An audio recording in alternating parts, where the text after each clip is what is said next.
Yesus Kiristoosiin garaa kee guutuudhaan amanattee ilma Waaqayyoo ta'uusaa amanatteetta?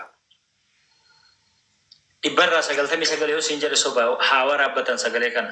Gaafa murtiin amantii biraatan qaba siin jedhe akkasii dhageessisanii fayu dhibbarraa dhibbatti amanee dubbisee hubadhee naagalee kan itti amanee fudhadhee dhufee. Okay.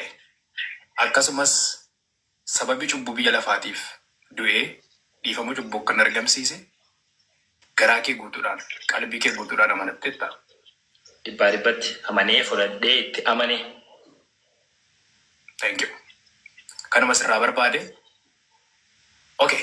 Erga akkas ta'e harka kee ol kaastee akka kamitti saatu Yesus Kiristoosiin amanattee namni gooftaan si fudhachiise jira? Namni gooftaan na fudhachiise hin jiru. Namni hedduus gaafadheera. Ofuma kootiin fudhadhe akka macaafa qulqulluuraa dubbisetti namni tokkollee na fudhachiisa. Ofumaaf hin fudhadhe. Yaa. Ofumaan fudhachuun amma fakkeenyaaf maal jedhama? Namni si dura bu'ee fakkeenyaaf bakka shaadaa beektee yaada.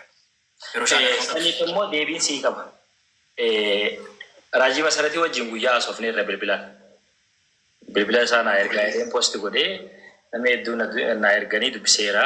Beellama qabannee irra isa immoo Araara TV irratti na argitu yeroo gabaabatti. Okay. Yaa.